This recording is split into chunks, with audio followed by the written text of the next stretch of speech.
We got the local Limelight, local lit night. We got some good friends in the studio tonight. Actually, a lot of friends, a little more than usual. And we're going to do it a little different this week. I think we have some interesting original content, some interesting maybe cover content. I hope y'all like poetry. I hope y'all like storytelling. For me, this is going to be a good night. This is going to be some good home cooking. And you'll get to know everybody in just a bit here. Like I said, I'm Big Play Jay. Your boy Sandwich Jake is also in the studio, but he's taking one for the team. He's handling the audio tonight. But we do want to throw out a quick shout out to an unplugged event at the Artist's Hand in a couple weeks here, Thursday, November 29th from 5:30. And that baby's going to go all night until 8 p.m. But yeah, you should join WIUPFM for a chill evening with live music, folks. We're going to chill hard. Like, it's going to be intense. Featuring some pretty famous names here, except one I don't recognize. I think Kevin Byers, Nate Genove. I don't know if anyone in the studio knows him. That's a resounding no. It looks like, yeah, it's a resounding no in here. Alyssa Hankey, longtime Nevada, good friend of the show, and more TBD. It's $2 with an iCard. Get real. $3 without. You do not want to miss that. Folks, do not forget your iCard. All right. Let's get into the show, though. Enough messing around. We got some big plays about to be made tonight. I almost feel bad. I'm first on the list to go and read some interesting content here, but I think I'm going to pass, if that's all right. Is that okay with Matt if you lead things off, or would you like me to take one for the team here? All right. I'm taking one for the team, y'all. You know what? I changed my mind. Don't worry about it. So, no, I'm sorry. Yeah, I shouldn't have. Man, first time hosting, folks. Sometimes you suck. Yeah. All right. So, but just a little context for this one, and I guess just a little context for the show. This is all Sandwich Jake's idea. He's been cooking up some good sandwiches, some good content. And he decided he wanted to do kind of a night just for us, the community. A lot of us, I think, know each other from open mic. I personally just went to my first one this week, and that was a blessed experience. Really felt the sense of community that it brings out. And so I think we're all here, and we would like to share something with you guys, all stuff that we most likely find very important to us, and we think that you all need to hear. It's not every day we get to broadcast these things to such a wide audience, let alone the local Limelight audience. Get real. So we're just gonna read whatever we want. I think we have a lot of poetry, some short stories, like I said. There's certainly an art to both, and let's just get into it. So this one here is something that I guess it's a short piece of prose almost. I'm not sure exactly what you'd call it. But it was written by a good friend of mine. Her name is Mona June, good friends from high school. She lives in Houston now. I should have given her a heads up that she might be put on the show tonight. But this is something that she wrote, and I just found it very interesting. And so I'm going to casually just look on my phone here, y'all, and pull this up. All right, so this short piece, again, written by my friend Mona June. The title of it is There. Today is December 31st, 2011.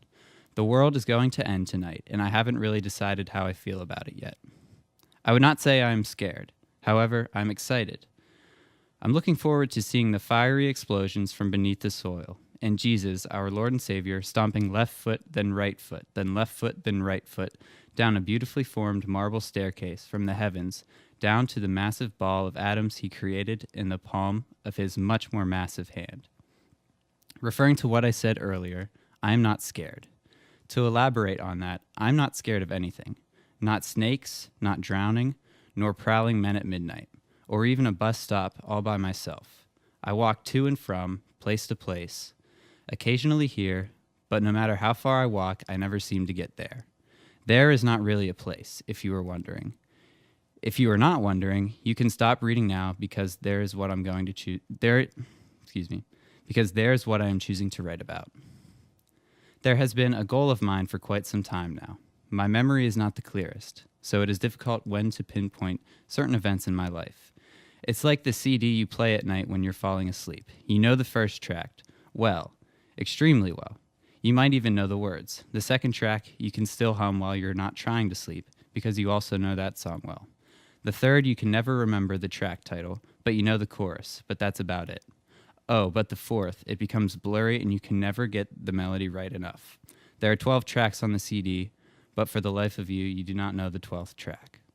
Well, that's because by the time the 12th track plays, you are asleep. But wait.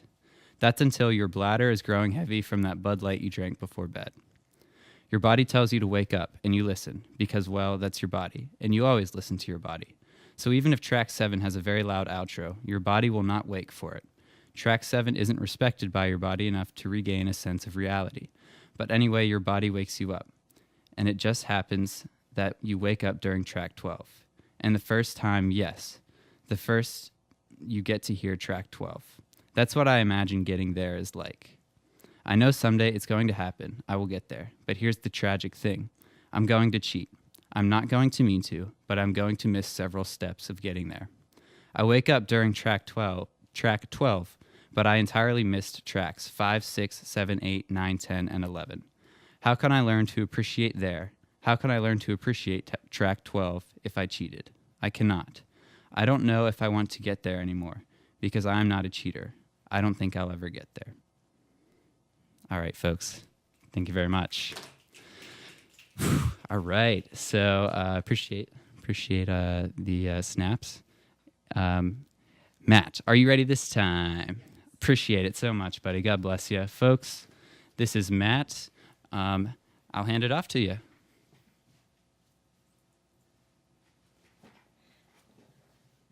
Hello, WIUP.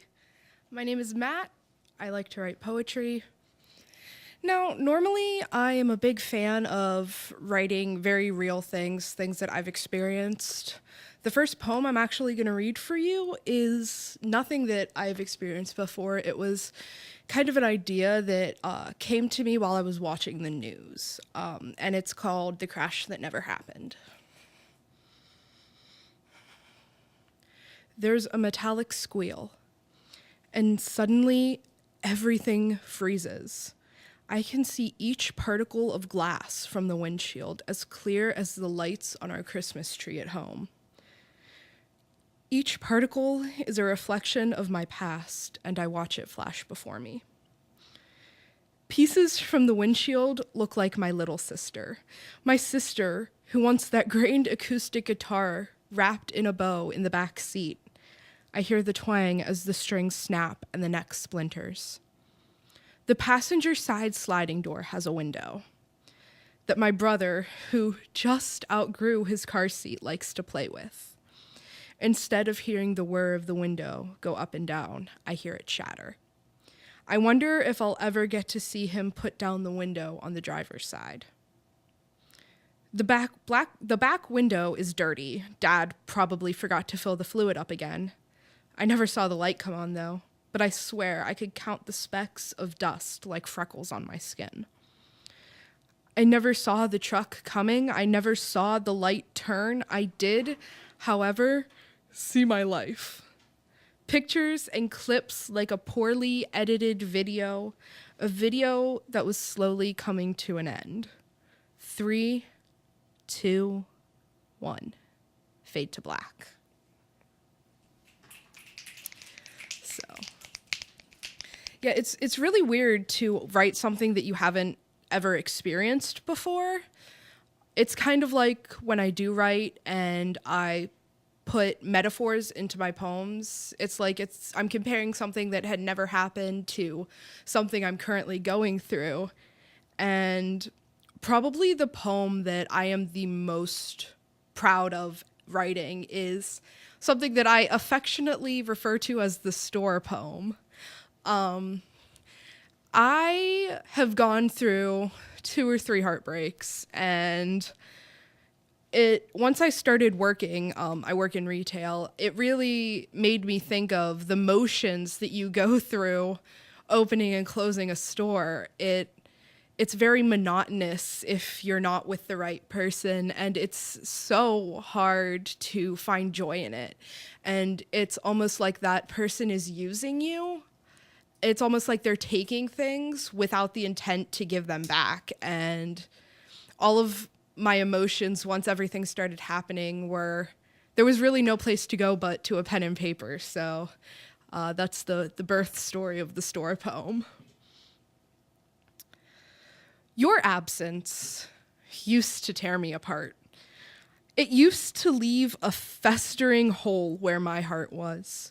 I used to lie awake at night, wondering what I had done to make you think me so small. I used to wonder what I could do to make you love me more, to make myself less of the person I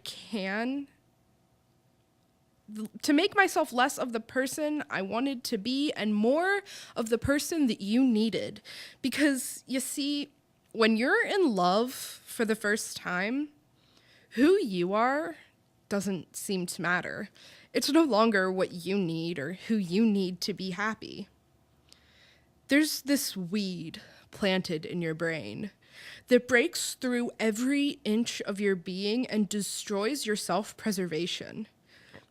The person who plants it always needs something. Sometimes what they need is something they don't have. Sometimes it's something that they can't find for themselves. They seek to take it from an open heart. Being in love for the first time is like opening a store.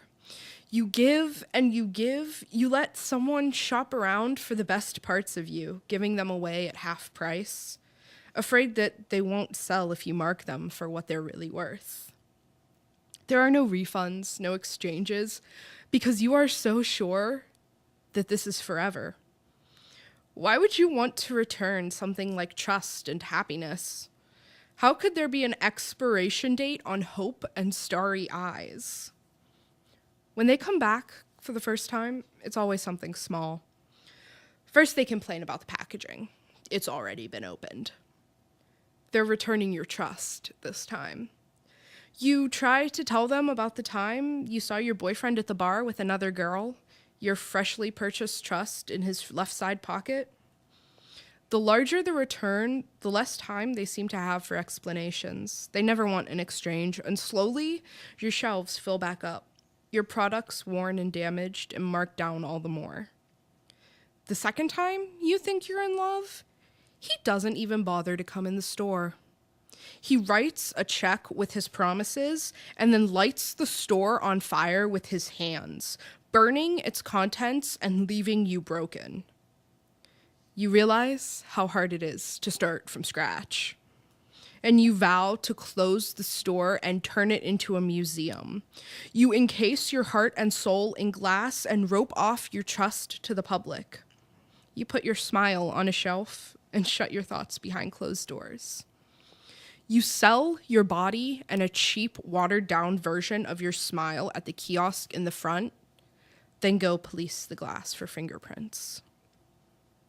This time, when someone comes in and asks to use you on a loan, just to try out, you're hesitant to let them through. You remove the barriers bit by bit until the museum is gone, and suddenly it becomes a storage room to take and return as needed, as wanted, until one day there's nothing left. They've borrowed everything and are keeping it in perfect condition. Your absence used to tear me apart, but now you sit framed in the museum of my mind as a could have, a might have, as a weed that might have been a rose. That's definitely probably my favorite poem that I've ever written. But with that, like with heartbreak and everything, eventually, I've come to learn that you'll find someone that, you don't have to go through all the putting ups of starting a store, so to say. They just kind of come and take you as you are.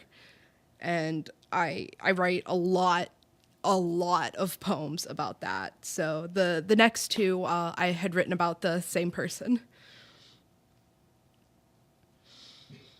The words that escape me are the important ones. I can't find the words to tell you how the stars in your eyes make my heart speed up. I'm trying to find a way to tell you that your smile can freeze me in my tracks. The way our hands fit reminds me of the walk that we took through the garden. How you held on to my hand so tight as if you thought I was going to slip through your fingers when, in reality, I was clinging to that hand like it was my lifeline. It was a tether back from the trails in my mind that led into darkness. I wrote a line in a poem once that said I never wanted to buy someone else flowers because I already knew all of your favorites. But the truth is, I don't want to do the things we do with someone else.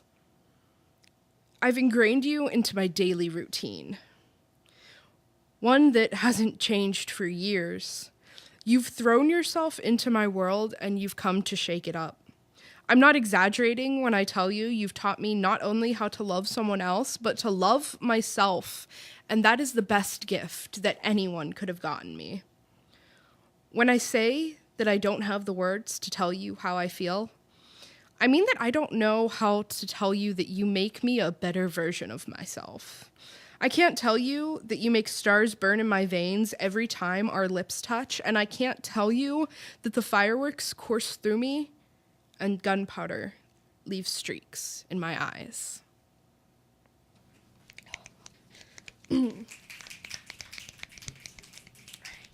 I have one more poem. It is quite mushy. You are so beautiful. Where conventional beauty is all straight lines and calculated curves, you are twinkling eyes and messy hair. You look at others and find disdain in yourself, but your beauty is more than stretch marks and scars. Your beauty is in your flawless smile, in the laughter lines around your mouth. Your beauty is in the softness of your skin after a shower. Your beauty is not hidden. It is not non-existent. Your beauty is in the perfect curve of your hips and the dip in your sides. Your beauty is in the way your smell lingers in your shirts. Your beauty is in the way your eyes water with passion. Your beauty is each precise movement of your makeup brush, the same precision you use as your fingers brush the strings of your guitar. Your beauty is in your arms and the way they provide sanctuary for those in need. Your beauty is in the soles of your feet and the calluses they gather from years of holding yourself up against 1,000-mile winds. Your beauty is in your heart and soul and the way it shines through every crevice of your crinkled eyes and marbled smile. Your beauty is not conventional. Your beauty is not understated. Your beauty is your trademark, signed and finished as the wearer is unable to see. Your beauty is not limited to straight lines and calculated curves. Thank you so much for listening. All right, folks. Once again, that was Matt. Thank you so much. Really appreciate it. Really well done. I think we should just get right into our next guest here. I think you guys are going to like her. Her name is Maren. Welcome to the show. Hey, y'all. Full disclosure, I'm probably going to fall off this chair at some point. So if you hear a sudden scream, that's what happened. I'm going to read a short story. It's called The Wall, and it's based off a shorter story that I wrote a long time ago, and I sort of revised it into this sort of half prose, half story, weird Frankenstein word thing. But yeah, it's about growing up, and it's called The Wall, and it's in 2 parts. Part 1. It is past midnight. You are lying on your back in your bed, and your eyes are tracing over and over the tallies on the ceiling. Every so often, the radio in the back corner of your room blurts out in confused frequencies. interference from the channels the militiamen who guard the wall use to communicate. In 1 week, you will be 18, say the tallies. You think about your sister. When your sister turned 18, she was shown what was beyond the concrete wall that surrounds your city like spectators around a racetrack. This, of course, happens to everyone when they turn 18. They are allowed to see beyond the wall. You ask her what she saw. She said, "I saw and I understood." She did not, in fact, understand, but you don't know this and neither does she. She talked less after that. At least, she talked less to you. Sometimes you still inhabit the same space, but only in the way that two chairs at the same table inhabit the same space. You never inhabit the same moment anymore. She understands the wall, and she is beyond sharing moments with a child. It is past midnight. You turn on your side as if it makes a difference, as if you're going to sleep tonight. "I'm moving north," says the radio. "In 1 week you will be 18, say the tallies on the ceiling. You think about your brother. Your brother turned 18 2 years after your sister, 1 year before you. When your brother turned 18, he was shown, as is custom, what was on the other side of the concrete wall that surrounds your city like silence around a terrible truth. You asked him what he saw. He said, "I don't know. I don't understand." Really, he understood perfectly.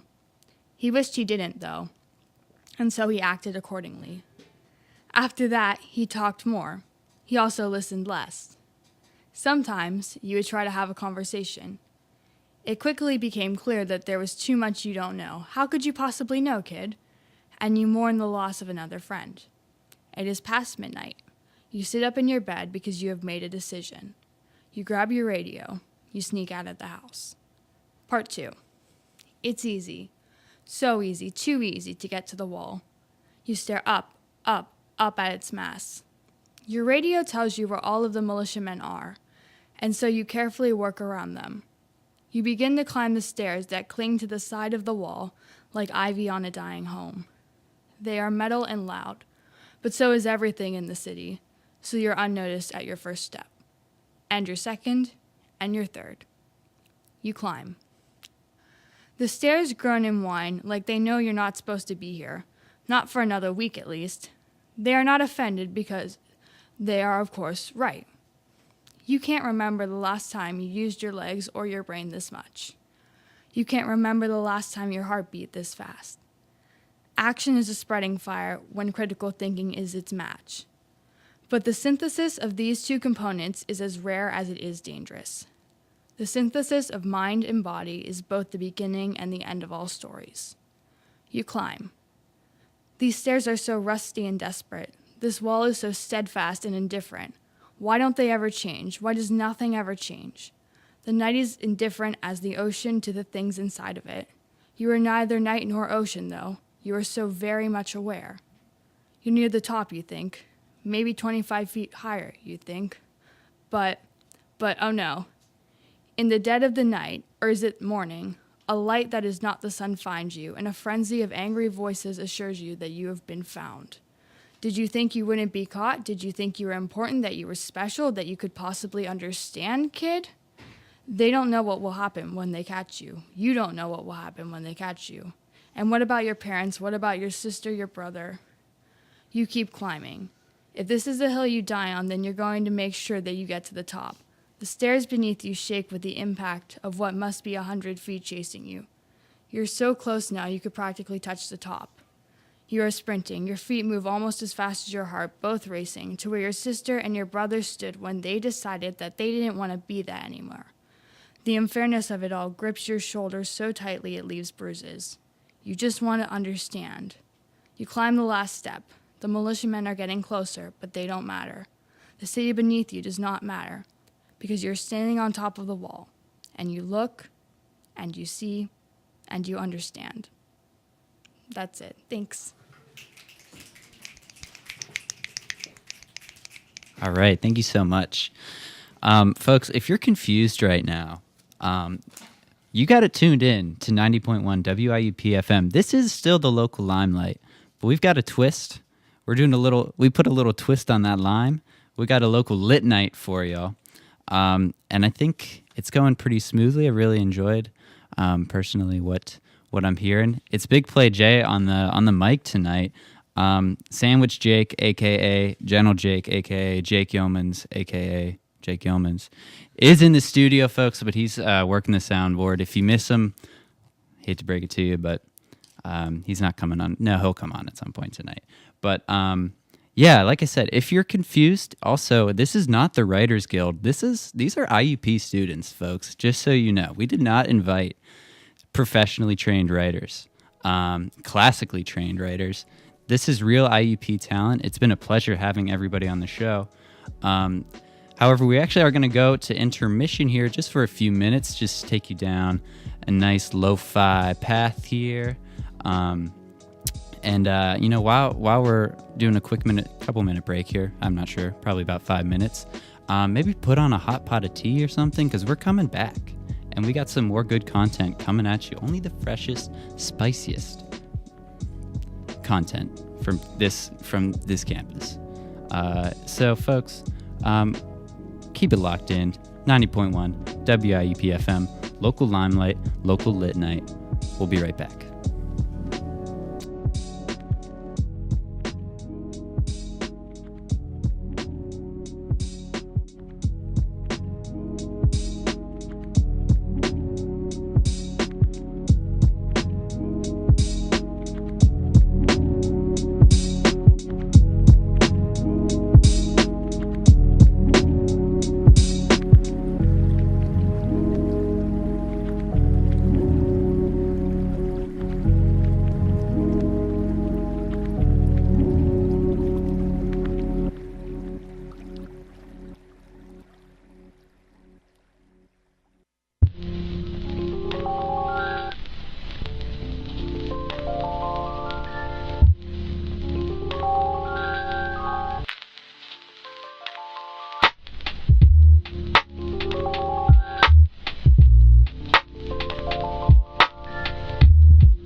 We're back, folks. I hope you got a pot of tea.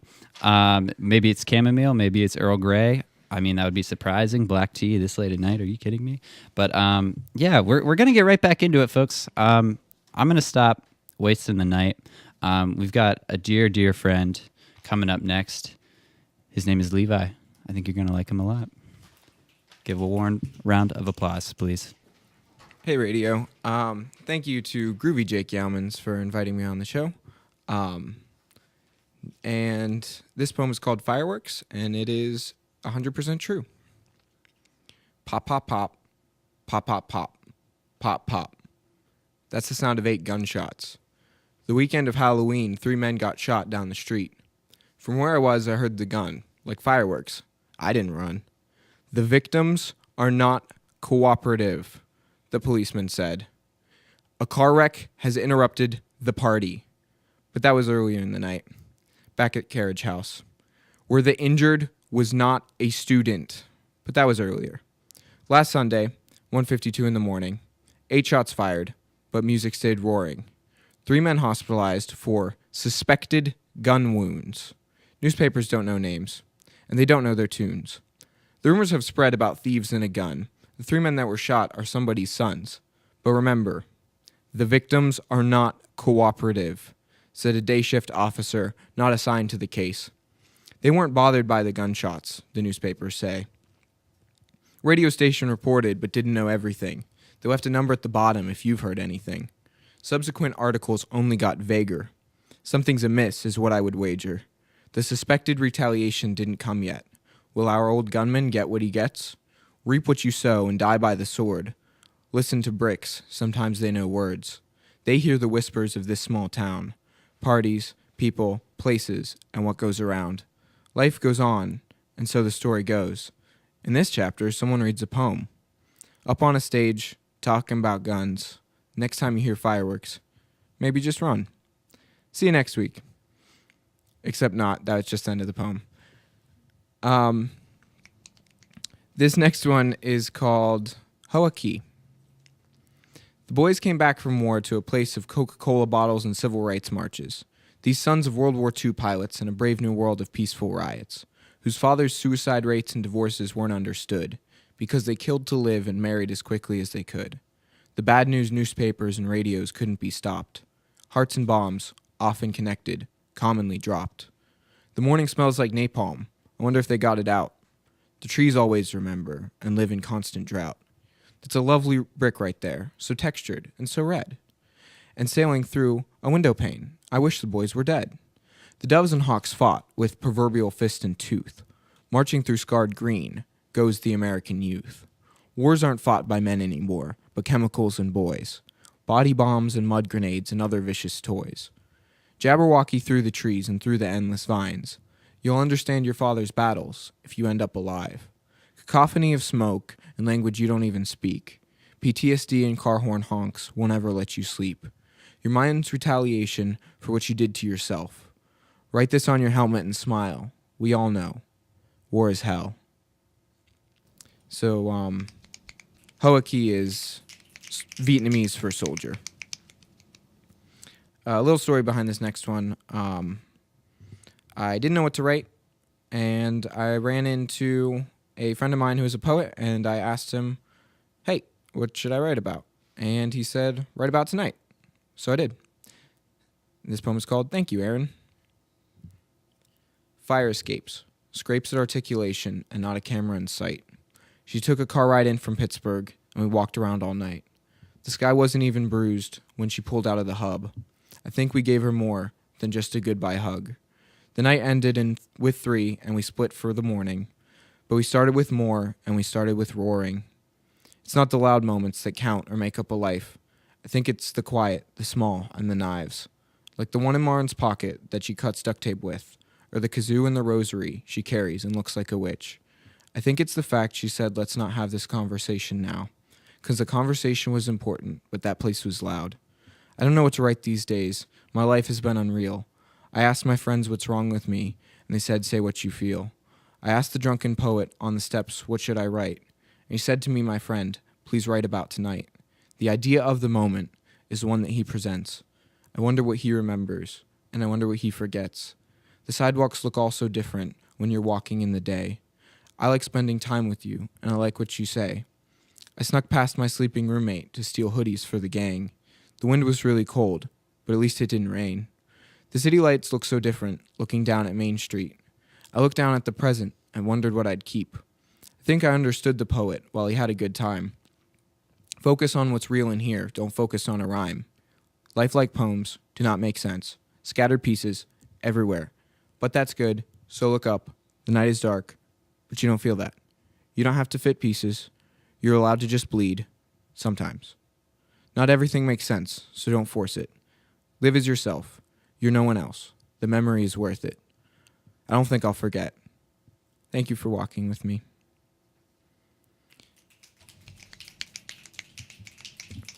And this last one is called I Feel Like Apologizing to Everyone.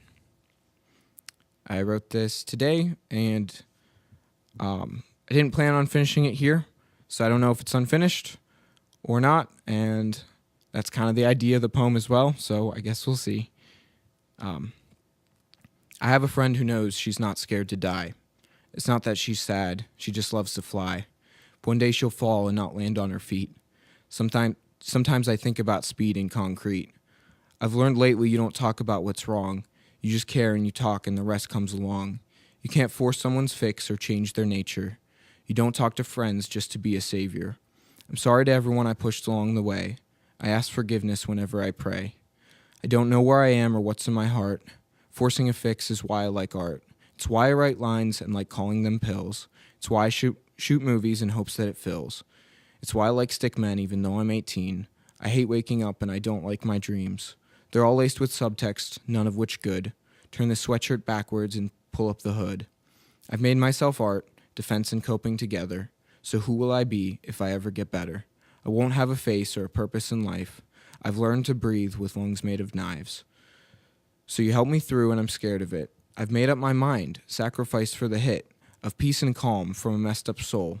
Two of them sitting together, closer to whole. Face down on rock bottom has such solidarity. Blurriness is beautiful and I'm scared of clarity. I've told myself for so long that it's meaningful. All of the pain and the mud that cakes my soul.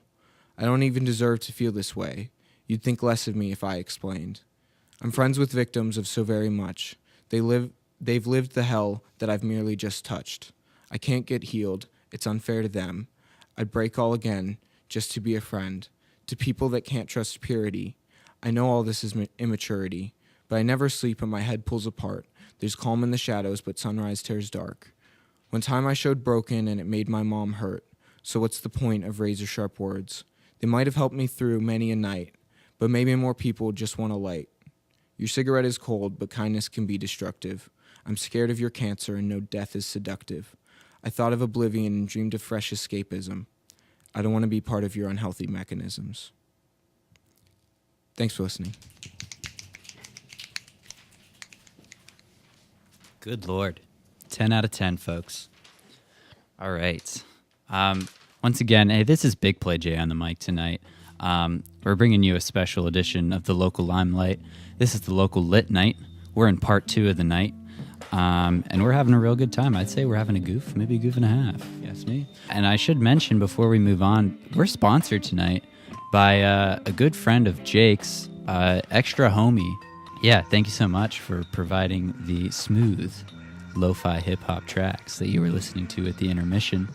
But tell you what, you know, they don't pay me just to talk here all night. I think we've got some more guests that the people want to hear, and you got to give the people what they want. That's the first thing they say in the business.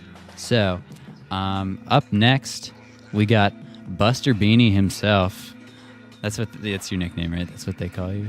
Okay, yeah. Buster Beanie, no, his name is Drew, folks. Welcome to the show, Drew.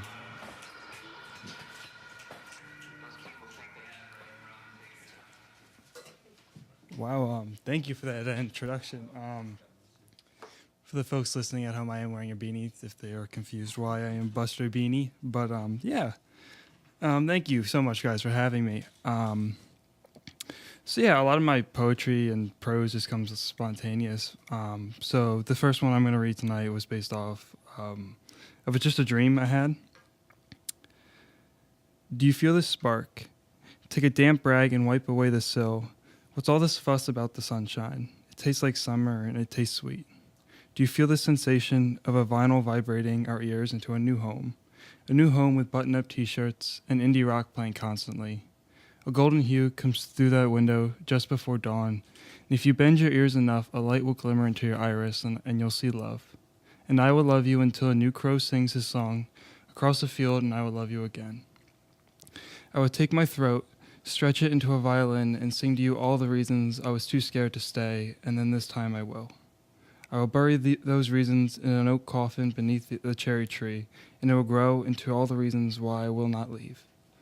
A tree is life, and I will climb forest until you begat a tomorrow with me in it. I will kiss your spine until my lips taste the morrow that made you. I won't forget this, how I saw you in my dream, how I left you there so I wouldn't wake up without you. I won't forget your spark, your unapologetic, refulgent skin. I won't forget you yet, because I haven't met you. You're still in my dreams, but I know you're real. I know one day your damp cloth will wash away the lonely from these bones. One day I'll stare into your iris until I'm blind. One day I'll see you, and all the reasons I've rejected myself will melt away, and there's nothing left but us. You guys. So yeah, that was about a girl I dreamed about one time.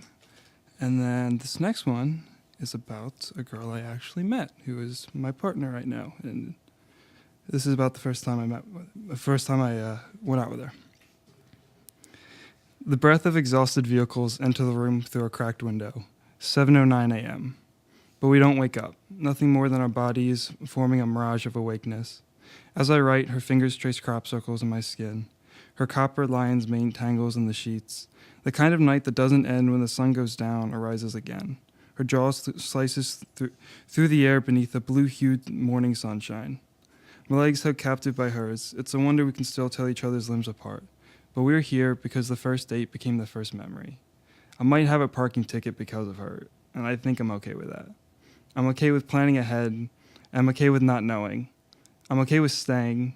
Through all the courage in my fragile heart, I'm okay with staying. Yeah. And then this one's also about her. I have anxiety, and she's been a godsend in helping me deal with that. Your body loses the battle. You're reminded the slow is no longer still. The rush tingling through your limbs is present. She's a light in your very dark tunnel. But she couldn't cure your mental illness. Love is no remedy, love is the brace, holding you together to hear it in your own arms, in your own blessings. But still, in the slow, steady tides of a navy blue night, she is the dry blanket by the fire.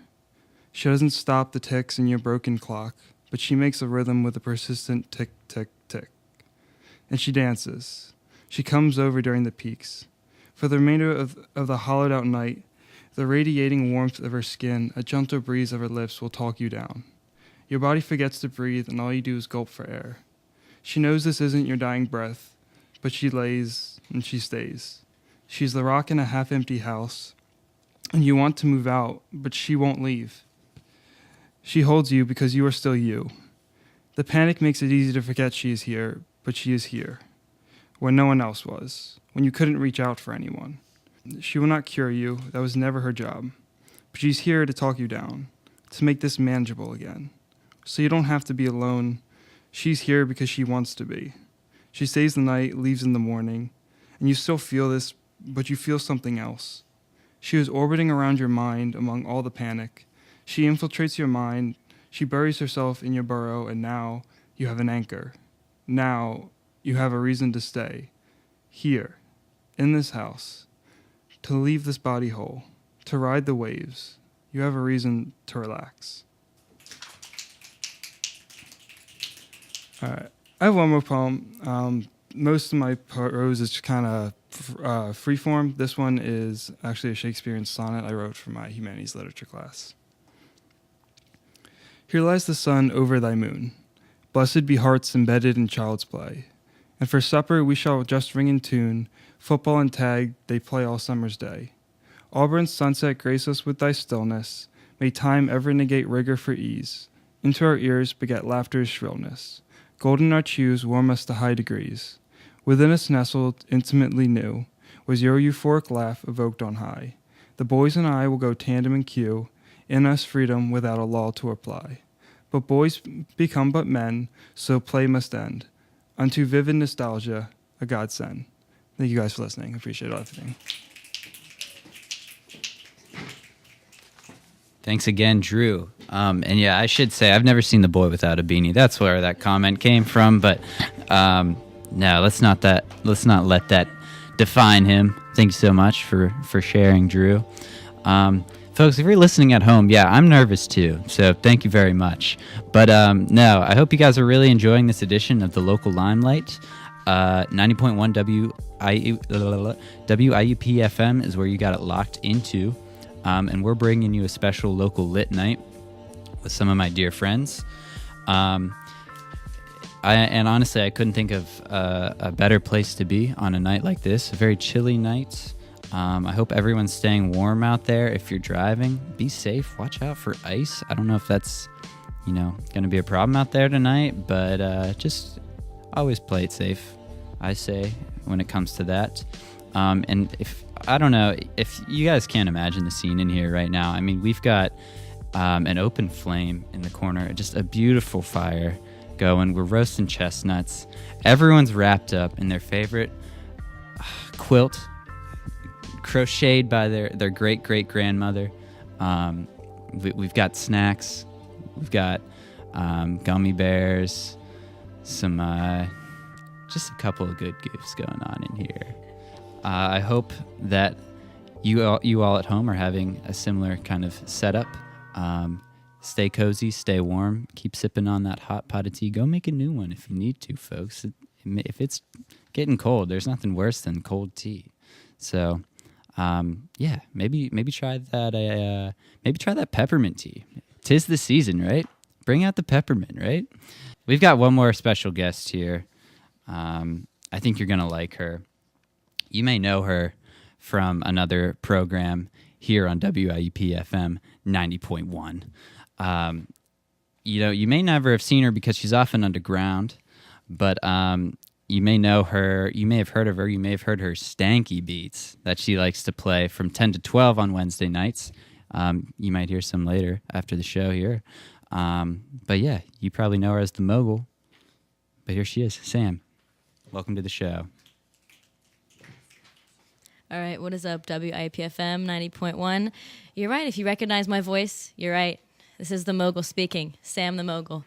I know, when I'm not playing stanky beats from 10 to 12 on Wednesdays, which actually going to do a shameless plug right now, everyone should just stay tuned in the next few minutes because right after I'm done reading some stanky poems, I'm going to play some stanky beats, so stay tuned in. Now, all right, so I have some 3 poems I'm going to read tonight. This first one I wrote a little bit ago, and it's about, all my poems are about, like, heartbreak. Sorry, folks. Ending it on that note, but no, this one's called Hearts. Do you know that the average human heart rate is about 60 to 100 beats per minute? It's about 3 times that when I see you, or when I used to see you. I don't go around you much anymore because every time I do, I feel as though my heart might stop completely. My heart is more important to me than you ever were, or at least that's what I tell myself. What even is a heart anyway? An organ that pumps blood through the circulatory system, or a symbol that you see on the notes of a bored, lovesick high school girl, or is it just simply something that keeps you alive? Something that the doctors check? The heart is everything. The same organ that keeps you alive is also the same organ that can break you. Ironic, right? I guess that's why people tell you to protect your heart. They're not talking about heart disease or cancer. They're talking about the deadly diseases that stem from giving the organ that keeps you alive into the hands of someone that does not know how to care for it. They throw it in their pocket like loose change and gum wrappers, and they let it sit there until your love is long gone. And they forget until they go to wash out the stains and they find your heart broken, beaten, and damaged. They throw it in a jar with other hearts that they have forgotten about, and then you just become another dusty heart in a pile of broken ones, like an old broken toy that nobody wants. Next time you try to give your heart to somebody else, somebody who might know how to care for it, You can't, because who wants to play with a broken toy? My heart is not loose change in your pocket. My heart is not something that sits in a pair of worn jeans. My heart is not a broken toy. My heart is mine, and I will no longer give it to anyone who is unworthy of taking care of it as it deserves. My heart is special and no longer belongs to you. My heart has beaten about 160 beats during this poem, and that's the last time my pulse will depend on you. Thank you. All right. I got another one. This one's a little bit shorter. This one's a little bit lighter, a little bit more funny. This is about like an experience that I had with one of my pals who's actually in the studio tonight taking some pics. It's just like we went to go see this band play, and this just like creepy dude was just creeping. I don't really know how else, I'll just let the poem speak. But this is just me being fed up with that bogus. So this is called Ode to Creepy Boys. It's a little short ditty here. Well, here we are again. What is this? Twice. I'm sick of seeing your face, so let me give you some advice. Don't touch my thighs, don't breathe my air, don't touch my waist, and don't touch my hair. My body is not a target. My body is not some point you can count. My body is not a game, but if it were, this game would be over and your lives would be out. And quit looking at me. I don't want to be rude, but there's no reason for you to be calling me a prude. I guess me turning away didn't show you a signs. You had to see which one of my friends was next in line. And stop staring at me with your wandering eyes. I'm really not in the mood for you to tell me more lies. I'm tired of you seeing you hunt for girls. You hunt us like deer, only with short bangs and tiny curls. Can you hear me? Do you understand what is being said? I guess it's hard with all that nonsense in your head, thinking that women are here for your convenience or pleasure, that we are some type of object to use at your leisure. Well, enough is enough. I'm sick of doing the same lament. It's time for people to understand the word consent. No means no, don't you understand? I'm not interested in your hands. This is the final straw. I'm not here to hook up, so please get out. Your time is up. So this poem goes out to all the creepy boys who will someday learn that they cannot use women as toys. It was a short ditty. All right, got one more poem to end off the night. This is the most recent poem that I've written. I premiered it actually a few weeks ago at an open mic. And in the last poem I read, I was like, not going to give my heart to anybody who doesn't know how to care for it. Well, folks, what can I say? What can I say? So this is about a partner that I recently had who cheated on me. So I just wrote this, and I'm just going to leave this here. So this is, one of my favorites that I think I've ever written. It's 3 a.m. now, and the only thing on my mind is if you're thinking about her. I mean, probably not, because it's 3 a.m. and I'm probably the only person thinking of anything right now, but still, not many things kept you from thinking of her, so why is this any different? I'm also thinking if you're thinking about me, because if you're thinking about me, then you probably feel like crap, because you know how much I think about you thinking about her. But then I also think about her and how much she thinks about you, or if she thinks about me, or even knows about me, or even cares that you sometimes maybe think about me. I always knew you thought about her more. You never even tried to hide it. I knew because your face lit up the room when you said her name, like the smoke, like the candles you burned in your smoke-filled house. I knew because when she was around, your whole world stopped. And I knew because I wasn't a part of your world when you were thinking about her. You see, I always felt like a second choice, but I wasn't ready to find out that I actually was one. It's 4 a.m. now, and I'm finally thinking of all the lies you've been telling me. We're just friends. You have nothing to worry about. Yeah, I know she's my ex, but we're just like really close. After you admitted to still being in love with her, correction. After I figured out you were still in love with her, you admitted that you wanted to move on. You wanted me to fix it all. You thought by falling for me, you'd somehow lose your love for her. My only thought is, well, I'm sorry that I wasn't enough. I'm sorry I couldn't fix you. I'm sorry I couldn't make you forget about her. And I'm sorry that it took me so long to figure it out. Because when I did, she was in your bed the next night. But in the process of trying to fix yourself, you had broke me and the love that I had just built for myself. You invaded this body that is my home, took what you wanted and left. Just to find out you didn't even get what you were looking for. It's almost 5 a.m. now, and I'm thinking about how I never thought of anyone else. I fought for you. When everyone pointed guns at your back, I used my body as a shield to protect you. You were the first thing I thought of in the morning and the last thing at night. Turns out you were always what I wanted, just never what I deserved. This is long overdue, but screw you. It is not my job to fix you. I can't make you forget her, and I'm not sorry because I am more than enough. I'm sick of spending countless nights wishing I was her because I'm not, and I don't want to be. I've learned how to feed off the broken parts of me that nobody bothered to clean up. I rebuild myself into something much stronger than I could have been with you. But by the time I build myself into the woman that I was meant to be after you, it will be too late. And I guarantee by then you won't be able to stop thinking about me. Thank you, folks. I appreciate you. Stay tuned because we got a great show coming on next. 10 to 12, make sure to tune in. I'm the Mogul. Have a great night. Thank you. All right. Thank you so much again, everyone, for tuning in. This has been the local Limelight, as you know it. A little different. We had a local lit night. Tell you what, I think we better do this again sometime. It's been a wonderful night. And before I send it off, I definitely want to thank your favorite boy in this town, on this campus, honestly, in Full Dining Hall, the best sandwich maker there ever was, Jake Yeomans. He's been on the soundboard tonight. He's been making big plays, and that's saying something coming from Big Play Jay himself. Thanks again for tuning in. Folks, I just want to remind you, put on your hard hats. We're going underground after this. All right, folks. Yeah, what can I say? What a night. I'm truly humbled to be around such talented people right now. But, man, what a night. What can I say? Okay, till next time, everyone. God bless.